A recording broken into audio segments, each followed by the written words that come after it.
I cannot even begin to tell you how many times this happened to me as a kid, more than I care to recount. I'd spend all Saturday morning playing a game in my Ninja Turtle pajamas, and eventually the time came where you had to take a break. So the game would give you a long string of letters and numbers in order to remember your progress. There were times when I swear I checked it so carefully, even twice, maybe 3 times.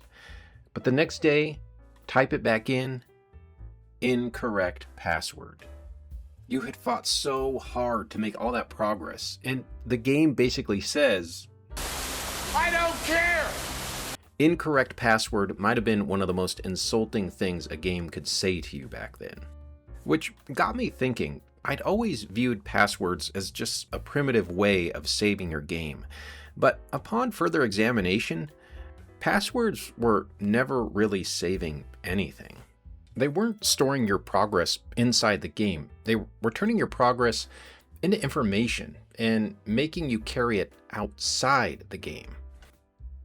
Now, at first, this wasn't much of a problem because most early console games were built around a complete, session you would call it. You turned the game on, you played until you won or ran out of lives, and when the power went off, the session was over.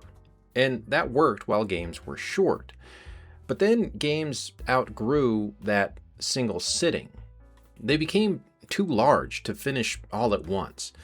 And so the player had to stop before the adventure felt complete. Kind of like when you're watching your favorite TV series and it leaves you hanging on the edge of your seat with a to be continued episode. But for video games, the problem was that the hardware still didn't have a cheap standard way to remember what you had done.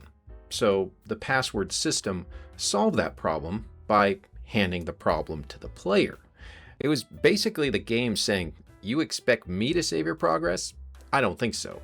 But if you want to, you can do it.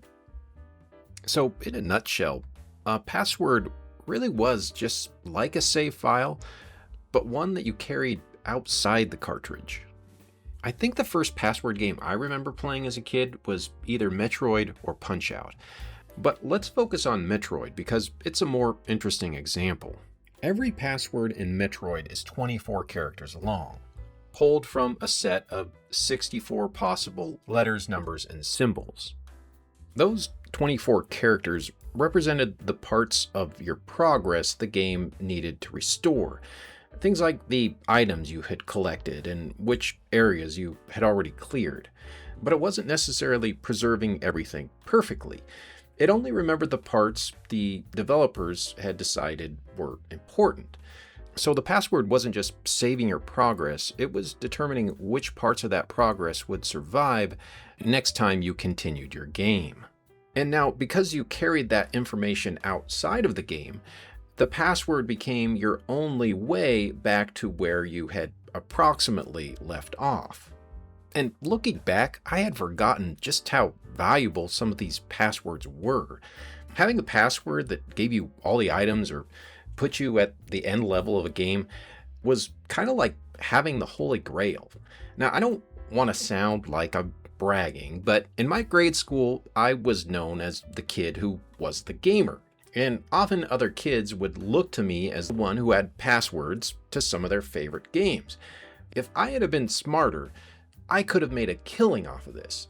I would have to guess that, let's say, the password that puts you at the Wily stages at the end of Mega Man 2, that had to have at least been worth another kid's Hostess cupcake and maybe even their Capri Sun at the lunch table.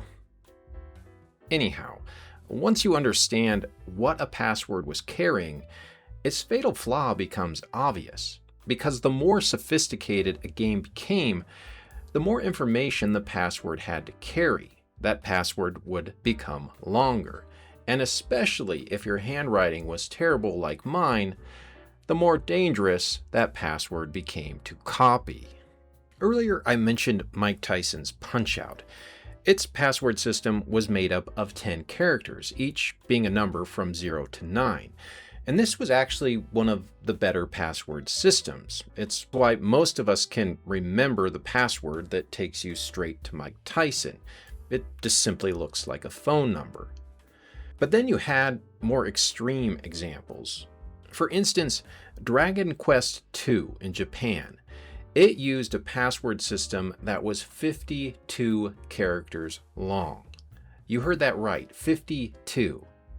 Now, theoretically, it could have gotten even worse. It's estimated that if The Legend of Zelda would have used a password system instead of battery backup, it would have required passwords roughly 250 characters long. This was the real trade-off behind passwords. They solved an expensive hardware problem by turning it into your problem. Some publishers could have used battery backup as an option, but they made the player pay for the savings in time, handwriting, and frustration. So let me ask you, how many times did you write down an O rather than a 0, or maybe confused an L with a 1 or an I? I know I did this way too many times to remember. The whole process could be incredibly frustrating. But as I just mentioned, there was an alternative: battery backup.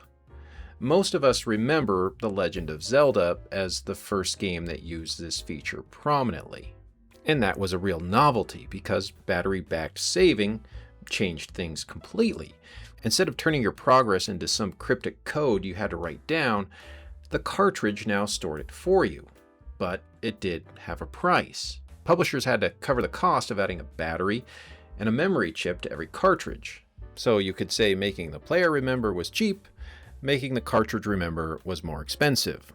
But one thing that we often forget, or at least I know I did, was that battery backup was also fragile in a different way than passwords. In fact, one technical breakdown I came across while doing research basically called the whole battery backup save feature a hack, because a stray voltage spike could completely wipe out your save. And that's why so many games that came with battery backup built in instructed you to hold down the reset button before powering off the system, so as to avoid potentially blowing up your save data. Which I guess is a pretty good argument against both the password save system and the battery backup save system. It seems like both of them required the same attention to detail that you would need when disarming a bomb. But then games moved to CD, and the problem returned in a new form, because a CD could hold far more game data than a cartridge, but it couldn't write your progress back to the disk itself. So saving had to be moved somewhere else. We definitely were not going to go back to passwords, so where would we go? Well, the Sega CD used dedicated backup memory and could even expand that storage through what Sega called a backup RAM cartridge. But the Neo Geo had already used removable memory cards back in 1990. It would allow players to carry progress between compatible arcade and home versions of games. But when most of us think about memory cards, and I know this is where my mind goes, I think of the original Sony PlayStation. In order to buy a PlayStation, I had to sell my Super Nintendo and about 10 games that I had at the time. The only game I was interested in, Battle Arena Toshinden. And at the time, I thought a memory card was pointless. It wouldn't even be necessary. But then a few months later, I got my second game as a gift, and that was NBA Jam Tournament Edition. And that's when it became clear that I would need a memory card to save my progress. So needless to say, I saved my pennies and I soon had one. And this makes the memory card kind of ironic, because before you had to carry your progress on a piece of paper, and now we had traded that piece of paper for a piece of plastic we had to buy, protect, and manage. I say that because, as you likely know, the PlayStation memory card held about 128 kilobytes of data. It was split into 15 usable blocks. So for a simple game, it would often just use a single block of memory. But on a larger game, it could eat up a pretty good chunk of the card. And I remember this too could be just as harrowing as copying codes onto a piece of paper. When the card filled up, saving became like a form of triage, where every new game forced you to decide which piece of your history you were going to kill off. I still remember choosing to delete my Tekken 2 save and losing all the characters I had unlocked. It was a very traumatic experience. So, after discussing all of this, I don't feel bad at all passing judgment, because I don't miss any of it. Even though passwords were fun to share with others, they were tedious and easy to get wrong. Battery saves, although much more convenient, could still fail.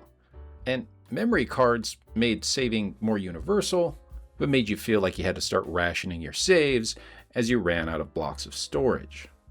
But I keep coming back to writing down those long passwords. That was such a very specific gaming thing to do. It was such an interesting solution, where the game needed to remember your progress, but did so by making it your job. But nowadays, saving is so invisible, most of us rarely think about where our progress even lives anymore. Really, all those save systems answered the same basic question. When the game turns off, who is responsible for remembering where you left off? And honestly, at my age, I'm just glad it's not me anymore. So the most progress I ever lost was in Zelda 2. I think I was maybe 5 or 6 palaces in when my nephew deleted my save file. And no, I did never go back and finish it. Maybe someday. But I want to ask you, what is the most progress you ever lost to a password, a dead battery, or even a corrupted memory card? And did you ever go back and finish? Let me know in the comments below. And as always, if you made it this far, thank you so much for watching. And until next time, happy gaming, my friends.